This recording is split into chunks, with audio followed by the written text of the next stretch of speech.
வணக்கங்க. நம்ம பொம்மிடி மற்றும் சுற்று வட்டார பகுதி மக்கள் பொம்மிடி ரயில் நிலையத்தை எவ்வளவு பயன்படுத்தி வர்றோம் அப்படின்றத நீங்க கொஞ்சம் யோசித்து பாருங்க. ஒருவேளை நம்ம ஊர்ல ரயில் நிலையம் இல்லாம இருந்திருந்தா, ரயில் வசதி இல்லாம இருந்திருந்தா நம்மளுடைய முன்னேற்றம் எப்படி இருக்கும் கொஞ்சம் யோசித்து பாருங்க. ஆங்கிலேயர் ஆட்சி காலத்துல 1861 இவ்வளவு பிரம்மாண்டமான ரயில் நிலையத்தை உருவாக்கி வச்சிருக்காங்க. ஆனா இன்றளவும் விரல் விட்டு எண்ணக்கூடிய சில ரயில்கள் தான் பொம்மிடியில நிக்குது. கொஞ்சம் கூடுதலான ட்ரெயின் வசதி வேணும்னு சொல்லிட்டு நாம எத்தனை முறை நாம கேட்டுட்டு இருக்கோம். நாம ஒன்னும் பேருக்காக கேட்கலைங்க, நம்மளுடைய தேவைக்காக கேட்கிறோம். குறிப்பா காலையில கோயம்புத்தூர் போறதுக்கு கோவை எக்ஸ்பிரஸ் வேணும்னு சொல்லிட்டு பல வருடமா நம்ம கேட்டுட்டு தான் இருக்கோம்.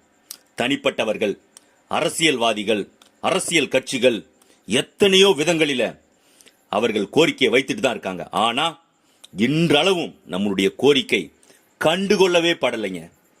அதோட மட்டும் இல்ல, காலையில 4 மணி இல்லைன்னா 5 மணிக்கு சென்னை போறது மாதிரி ட்ரெயின் வேணும்ன்ற கோரிக்கையும் அதே விதமா வச்சுட்டு தான் இருக்கோம். ஆனா அதையும் கண்டுக்கிறதா இல்லைங்க. தென் மாவட்டங்களுக்கு, திண்டுக்கல், மதுரை, திருநெல்வேலி இது போன்ற பகுதிகளுக்கு போறதுக்கு ட்ரெயின் வசதி வேணும்னு கேட்டுட்டு இருக்கோம். ஆனா அதையும் கண்டுக்கிறதா இல்லைங்க. அவ்வளவு ஏங்க, பெங்களூர் பகுதியில வேலை செய்யற எத்தனையோ பேர் நம்ம பொம்மிடி மற்றும் சுற்று வட்டார பகுதியில இருக்காங்க. தினம் தினம் பெங்களூர் போயிட்டு வர்றவங்க எல்லாம் இருக்காங்க. ஆனா பெங்களூர் போறதுக்கு ட்ரெயின் நம்ம ஊர் வழியா கிராஸ் ஆனாலும் ஒரு வண்டி கூட பெங்களூர் போறதுக்கு பொம்மிடியில நிக்கலைங்க. இதெல்லாம் பார்த்தா உங்களுக்கு அநியாயமா தெரியல? இதெல்லாம் பார்த்தா பொம்மிடிக்கு இழைக்கப்படுகிற அநீதியா தெரியல?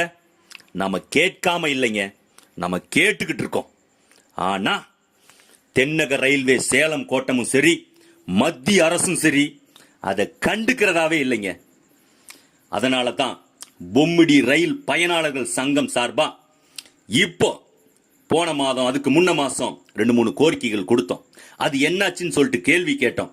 அதுக்கு பதில் சொல்லி இருக்கிற சேலம் கோட்டம் கோவை எக்ஸ்பிரஸ் மொரப்பூர்ல போய் ஏறிக்கோங்கன்னு சொல்றாங்க. மற்ற எக்ஸ்பிரஸ் எல்லாம் சேலம் வந்து ஏறிக்கோங்கன்னு சொல்றாங்க.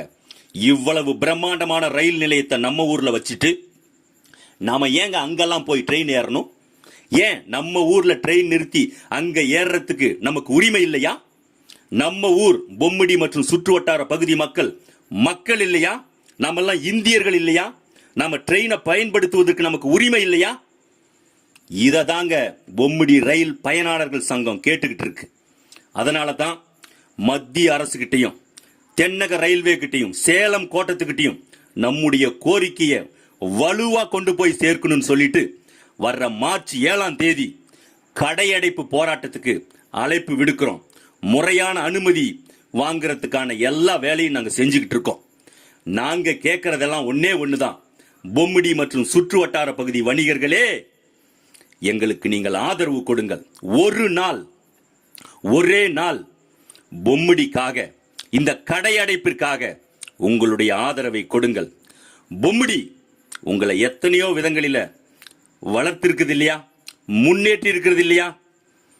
அப்படிப்பட்ட நம் நகரத்திற்கு நாம செய்ய வேண்டியது, நம் நகரத்தை மேலும் வளர்க்கணும்னா நாம செய்ய வேண்டியது, இங்க இன்னும் நாம கேட்கறது போல கூடுதல் ரயில்கள் வேணும், அந்த ட்ரெயின் வசதியெல்லாம் வேணும்னு சொல்லிட்டு நம்முடைய கோரிக்கையை மிகவும் அழுத்தமா சொல்றதுக்கு நாம் தேர்ந்தெடுத்திருக்கிற நாள் தான் மார்ச் 7ஆம் தேதி. அந்த கடையடைப்பு தினத்திற்கு உங்களது முழு ஒத்துழைப்பையும் கொடுங்கள். ஒரே நாள் காலை 6 முதல் மாலை 6 முடிய நாம் அனைவரும் பொம்மிடி சுற்று வட்டார பகுதியிலே கடைகளை அடைத்து நாங்கள் அனைவரும் இந்த புதிய ரயில் நிறுத்தங்கள் எங்களுக்கு வேண்டும் என்பதை, அந்த கோரிக்கையை நாம் ஆணித்தரமாக நாம் பதிய வைப்போம். நம்முடைய கோரிக்கையை வென்றெடுப்போம், இணைவோம். நாம் தொடர்ந்து நாம் முயற்சிப்போம், நாம் செயல்படுவோம், நாம் வெற்றி பெறுவோம். நன்றி, வாழ்த்துக்கள்.